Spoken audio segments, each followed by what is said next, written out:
Bienvenidos y bienvenidas. En Chile hay enorme expectativa por lo que pueda ocurrir en el proceso electoral de este 15 y 16 de mayo para elegir una asamblea constitucional y con ello plantearse la elaboración de una nueva constitución con la que se dejaría atrás a la de la era pinochetista. Y estas elecciones también se enmarcan dentro de la expectativa de las elecciones presidenciales del 21 de noviembre para el nuevo periodo 2022-2026. Y frente a ello, también se reacomodan las fuerzas políticas, establecen diálogos, pero de plano, lo que está en juego es si la derecha se sostiene en su lógica hegemónica y si la izquierda puede unificarse en función de tomar el poder y aplicar un programa que saque a Chile de la crisis política y sanitaria. De esto queremos conversar con el abogado e investigador Héctor Testa Ferreira, a quien le damos la más cordial bienvenida. Qué gusto tenerte por acá, Héctor. ¿Cómo estás? Muy bien, muchas gracias por la invitación. Un saludo y abrazo fraterno a todos y a todos quienes nos están escuchando. Gracias por aceptar esta invitación, Héctor. ¿Cómo podríamos evaluar este momento político de Chile, tomando en cuenta obviamente la pandemia que reconfigura incluso algunos comportamientos, prácticas, mecanismos de orden electoral, pero queda poco ya para la elección de la Asamblea Constitucional? En ese marco, ¿cómo evalúas el momento político de tu país? Sí, no queda nada, estamos a solo días. Las elecciones que muchos han calificado como las más importantes en nuestra historia reciente son del próximo fin de semana. Y pilla a nuestro país, nos encuentra en una situación de continuidad de un proceso de progresiva degradación y descomposición del cuadro político e institucional que hemos conocido en las últimas décadas, ¿no? Es el fin de un cuadro político marcado por los pactos y los acuerdos que diseñaron la transición post-dictadura, post la dictadura de Pinochet, y con un escenario de altísima fragmentación y descomposición de las fuerzas políticas tradicionales. Ese es como el contexto general en términos de la conformación política que se va a expresar seguramente en las elecciones venideras y que se ha expresado en los marcos del debate público que hemos tenido el último tiempo. Junto con eso hay que señalar que el cuadro económico, social, marcado por las medidas de restricción que ha impuesto la pandemia y que ha administrado el actual gobierno, el gobierno de Sebastián Piñera, han provocado una muy difícil, compleja situación para amplias franjas de la sociedad chilena. Y de manera paradojal, aunque no tanto considerando el perfil derechista y neoliberal de este gobierno, la principal ayuda que ha habido para las familias chilenas ha venido de sus ahorros, ¿no? Con los retiros de los 10% de los fondos previsionales que tienen los cotizantes, los y las cotizantes en el sistema de pensiones privados que tenemos en nuestro país desde los años 80, ¿no? Ya vamos en un tercer retiro del 10% de los fondos previsionales y ha sido con estos retiros de los ahorros para la vejez que tienen la buena parte de los trabajadores y las trabajadoras en nuestro país, con los que se ha costeado esta difícil situación económica y social que ha puesto la pandemia desde hace ya más de un año. Claro, pero entonces, Héctor, frente a esta situación, frente a este panorama, ¿tú crees que efectivamente los chilenos, las chilenas llegan a estas elecciones, digamos, con un mayor nivel de politización, en el mejor sentido de la palabra, es decir, con un espíritu más abierto hacia la búsqueda de un cambio como se ha planteado el pueblo chileno desde octubre del año 2019? ¿Crees que efectivamente ese espíritu se mantiene para arribar a las urnas este domingo próximo? Hay algo de eso, hay bastante de eso. Tú bien señalas, aquí lo que precedió a la pandemia fueron 5 meses de una movilización popular con altísimos niveles de intensidad, de radicalidad, de profundidad en cuanto a las demandas, anhelos que se pusieron en la calle desde el 18 de octubre del 2019. Se venían manifestando desde antes, pero desde ese momento llega a niveles de masividad, de intensidad en la movilización popular que, que llegan a ser imposibles de silenciar, de callar, ¿no? Dentro de un cuadro institucional y también mediático que había tendido y que incluso sigue intentando ocultar esas demandas y esos anhelos y esas necesidades mayoritarias, ¿no? Entonces hay sí una apertura de amplias franjas de la sociedad chilena hacia la búsqueda de nuevas referencias políticas, de nuevas fuerzas políticas que puedan representar esos malestares, esos descontentos. Y eso también se expresa a nivel del cuadro político y de las principales preferencias políticas y electorales que se avisoran para estas elecciones venideras.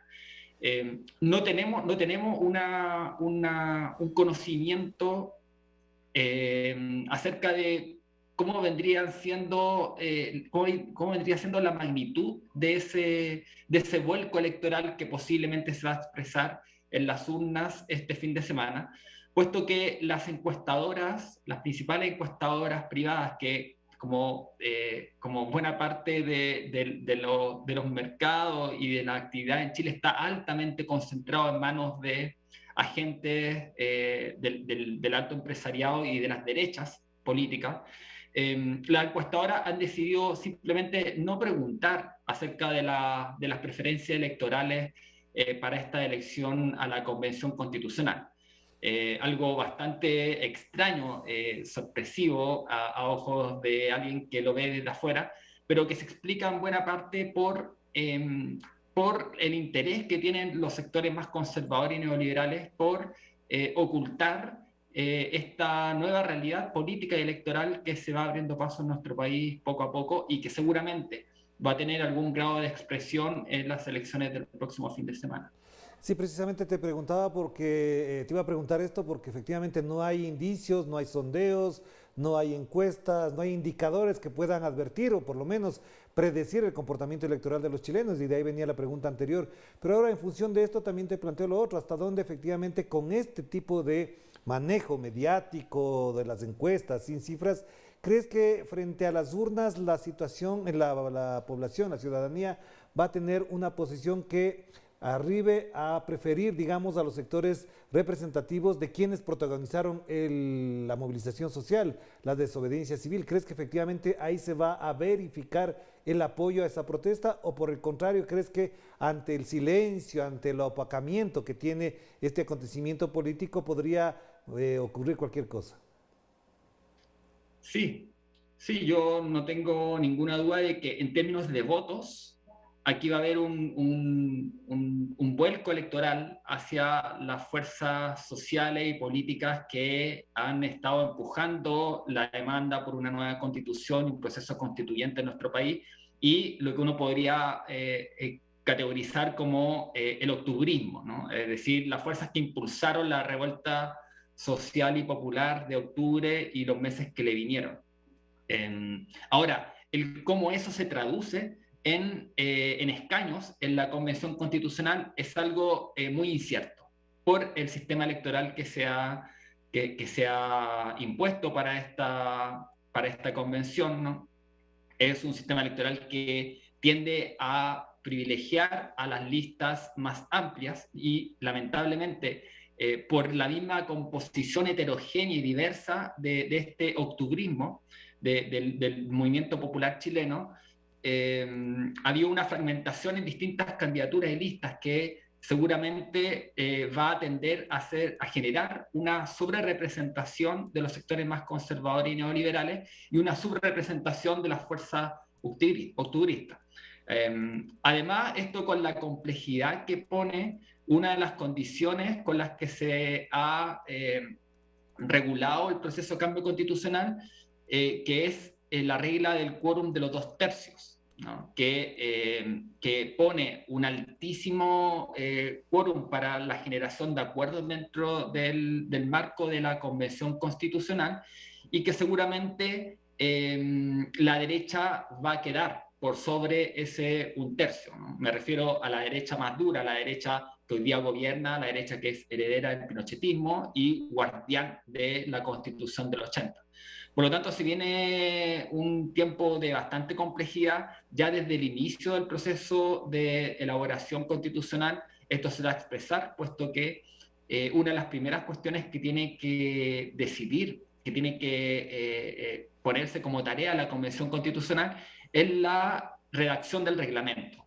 Y ese reglamento también se redacta con un quórum de 2/3, lo cual pone desde un inicio una altísima complejidad para el proceso, puesto que el cómo va a operar este quórum es algo que está en entredicho, que está en cuestión y sobre la cual hay distintas interpretaciones totalmente opuestas, ¿no? En muchos casos.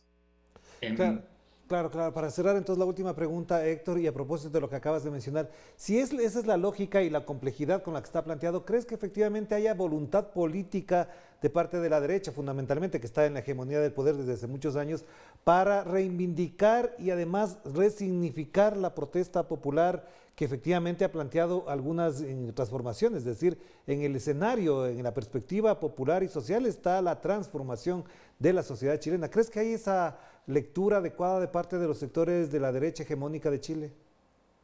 No, no.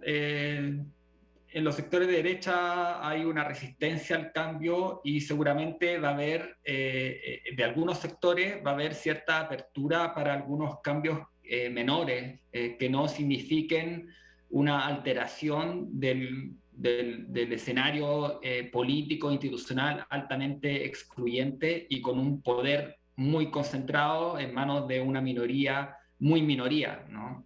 A contrapelo de los intereses y las necesidades de una mayoría amplísima de la sociedad chilena que está demandando cambios sustantivos, que está demandando no solo, y por lo mismo es la generación de este proceso constituyente y de las causas de este estallido y revuelta social que provocó el inicio de este proceso de cambio constitucional, que es un cambio que va más allá de una reforma a lo ya existente, sino que es tiene que ver más con un anhelo refundacional de la sociedad chilena y de instituir sobre nuevas bases la convivencia de nuestro país.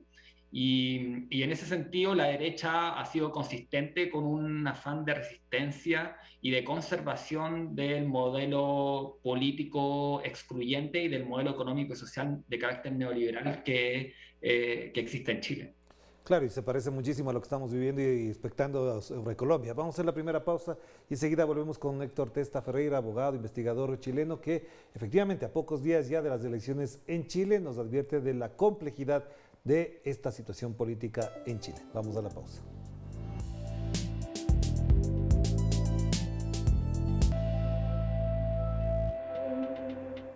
Estamos de vuelta aquí en Enclave Política a través de Telesur, la señal informativa de América Latina y el Caribe, abordando la temática chilena en términos políticos a propósito de lo que ocurrirá en estas elecciones de este fin de semana en ese país sudamericano. Y seguimos conversando con Héctor Testa Ferreira, abogado, investigador, a quien le consultamos. Te decía al final que, por supuesto, de lo que ocurre en Colombia también es un reflejo de lo que pasa en países dominados en la orbe neoliberal. ¿Crees que efectivamente también en la geopolítica, y apelo a tu mirada regionalista y regional también, de cuánto puede influir, por ejemplo, un acontecimiento como el de Colombia en el ánimo, en el espíritu de los chilenos? Sí, influye. Estos sucesos que tienen una alta repercusión en redes sociales generan un clima y de hecho suelen ir, como hemos descubierto el último tiempo, suelen ir generando repercusiones en otros países, ¿no? La misma revuelta social de octubre del 2019 acá en Chile tuvo algún grado de incidencia en relación a las movilizaciones sociales que se dieron en Colombia al mes posterior. Y de hecho, la revuelta chilena también estuvo en cierta medida influida por las noticias que llegaban desde Ecuador, ¿no? Justamente en las semanas anteriores al estallido chileno. Y en ese sentido genera una sensación en algunas franjas de la sociedad que están más conectadas a las redes sociales, que están más conectadas a formas de comunicación e información alternativas, populares, con las que informarse de manera más verídica acerca de lo que está sucediendo en Colombia. y dando cuenta de una cuestión que tiene que ver con algo una cuestión de época, ¿no? Y que tiene que ver con que en aquellos países donde hemos estado gobernados por fuerzas de derecha y con mayor grado de instalación del modelo neoliberal, los pueblos han dicho basta, ¿no? Han dicho basta, hemos dicho basta, y amplias franjas de la sociedad están buscando nuevos caminos. Es lo que también sucede en el caso peruano con las elecciones, donde tenemos una candidatura de izquierdas con bastantes probabilidades de triunfo, ¿no? Y en el caso chileno también se ve eso, se ve esa búsqueda que se expresa hasta ahora en una multiplicidad de referencias políticas y sociales que todavía no tiene la claridad de una candidatura unitaria, ¿no? Al contrario, aquí, como les señalaba, el cuadro en general es de fragmentación del cuadro político, sin prejuicio, lo cual, si es que nos acercamos ya al tema que señalabas al inicio de las presidenciales de fin de año, dentro de las encuestas, las dos principales candidaturas presidenciales que están mostrando hoy día las encuestas son candidaturas del campo, por así decirlo, octubrista, ¿no? Es decir, de aquellas fuerzas que expresan a las fuerzas sociales y políticas que irrumpieron en la revuelta social de octubre y que han estado todo este tiempo, todos estos años, intentando un cambio constitucional y constituyente de carácter refundacional. Claro, Héctor. Y a propósito de esto, también es muy importante que nos valores frente a América Latina lo siguiente. En el marco de este proceso político que vive Chile, hay un actor político que parecería, a la luz de lo que veo y se puede leer en la prensa chilena, que queda impune y que se llama Sebastián Piñera. Hay varias acusaciones en contra de él por delitos de lesa humanidad. Incluso tengo el registro de varias acciones de la Fiscalía, algunas que quedan en la impunidad, acusaciones que hizo el gobierno contra dirigentes y contra la ciudadanía en general, que no han podido desarrollarse porque efectivamente no se puede juzgar a quienes protestaban libremente y democráticamente. Este actor político llamado Sebastián Piñera quedará en la impunidad frente al enorme despliegue de denuncias que ha habido no solamente al interior de Chile, sino también de denuncias en cortes internacionales. Nuestra tarea es que no quede impune, no solo él, sino que los múltiples casos de violaciones a los derechos humanos, violaciones graves a los derechos humanos, y que involucran a él, a las altas autoridades de gobierno y también a un sinnúmero de funcionarios policiales y militares implicados directamente en esos sucesos. Bien, como tú bien dices, de hecho, la semana pasada, la Comisión Chilena de Derechos Humanos, en conjunto con la Fundación Baltasar Garzón y otros actores, han presentado una denuncia ante la Corte Penal Internacional, una denuncia con altísimos antecedentes, ¿no? Más de 140 páginas, donde se detallan los hechos que además ya han sido corroborados e informados por distintas organizaciones de derechos humanos, tanto de carácter intergubernamental como no gubernamental, ¿no? La Comisión Interamericana de Derechos Humanos, el Alto Comisionado de las Naciones Unidas para los Derechos Humanos, el propio Instituto Nacional de Derechos Humanos, que es un organismo autónomo acá del Estado de Chile, que han informado, corroborado, documentado esta grave violación a los derechos humanos que tienen un carácter sistemático y que dan cuenta de un patrón común instalado en las policías y en los agentes de seguridad del Estado de Chile, ¿no? En algo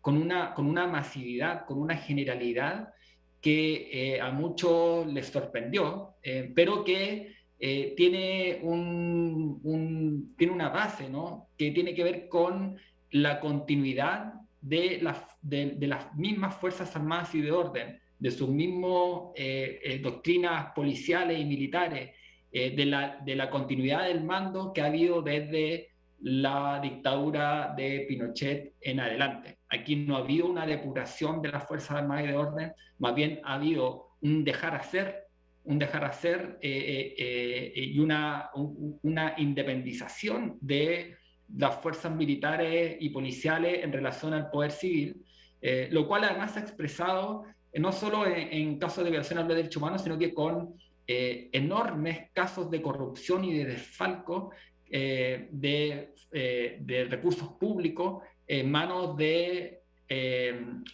la oficialidad y del alto mando de las Fuerzas Armadas y de Orden. Y aquí en Chile, como tú señalabas, hay un marco todavía de impunidad. Y de hecho, como es sabido, algunas de las condiciones que deben cumplir las demandas a nivel internacional en casos de crímenes de Estado, violación a los derechos humanos, tiene que ver con el agotamiento de los recursos internos o que bien los recursos internos estén siendo ineficaces para efectos de conseguir verdad y justicia en estos gravísimos hechos. Y la sola presentación de la denuncia ante la Corte Penal Internacional produjo algunas repercusiones en el orden interno. Ya la Fiscalía Nacional había emitido su informe hace algunas semanas señalando la necesidad de establecer algunas medidas adicionales, de establecer una fiscalía especializada en las causas de violación a los derechos humanos, puesto que se cuentan por centenares las causas que han sido archivadas por falta de seguimiento, por falta de recursos, y en suma por una dejación, por un abandono del propio Estado en cuanto a perseguir efectivamente las responsabilidades que corresponden en todas estas miles de causas de violación a los derechos humanos que hay con ocasión del estallido y la revuelta social y popular de octubre en adelante. Claro, y para finalizar, Héctor, una pregunta que obviamente va a partir de algo que también está muy claro. El panorama electoral presidencial para noviembre de este año evidentemente quedará marcado o de alguna manera va a quedar con la incidencia de lo que ocurra este 15 y 16 de mayo a propósito de la Convención Constitucional.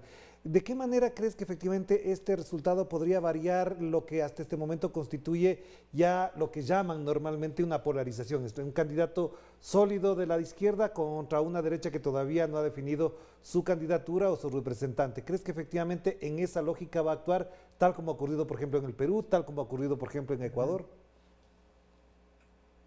Sí, yo creo que eso es una realidad, pero más que polarización, yo lo llamaría como un desfonde de las fuerzas políticas y las referencias políticas que sostuvieron el consenso neoliberal en cada uno de nuestros países en las décadas anteriores, ¿no? Es el consenso neoliberal el que se ha desfondado y eso ha generado alternativas por izquierda y por derecha de distinto tipo, ¿no? Y en el caso chileno, eso se expresa muy nítidamente en el desfonde de lo que anteriormente eran la coalición de la concertación de partidos por la democracia, que fue la coalición que gobernó el país desde 1990 hasta el año 2010, ¿no? Y que después tuvo un intento de rejuvenecimiento con la nueva mayoría del segundo gobierno de Michelle Bachelet entre el 2014 y el 2018, ¿no? Es esa fuerza, yo creo, la que se va a ver más mermada en las elecciones venideras. De hecho, no tiene una candidatura presidencial fuerte. Hasta el día de hoy no está claro cuál va a ser la candidatura fuerte de ese sector. De hecho, para las primarias que va a haber seguramente entre los partidos de la exconcertación, todavía no está claro cuáles van a ser las candidaturas que van a integrar esa primaria. Y hay una falta de respuesta ante el nuevo escenario de parte de esas élites que han gobernado el país durante el último tiempo. Y eso ha significado que, como te comentaba, las dos principales candidaturas que aparecen hoy día en las encuestas son las de Daniel Jadwe, del Partido Comunista, y de Pamela Giles, del Partido Humanista, y en este último caso con una apelación muy fuerte hacia los sectores independientes, ¿no? hacia las franjas sociales independientes que se sienten desplazadas por una política fuertemente elitaria y partidizada. que es uno de los signos del cuadro de opinión pública que hay en Chile, es una fuerte crítica y rechazo hacia la institucionalidad en su conjunto y hacia los partidos políticos en particular, ¿no? Hay una muy fuerte impugnación hacia las élites políticas que han gobernado en los últimos tiempos, ¿no? En las últimas décadas. Claro que sí, muchísimas gracias Héctor. Esto que acabas de señalar también es muy importante y estaremos pendientes para poder conversar contigo de nuevo alrededor de este tema que además marca la pauta política de lo que algunos quieren, la apolitización de la ciudadanía. Te mando un abrazo, que estés muy bien.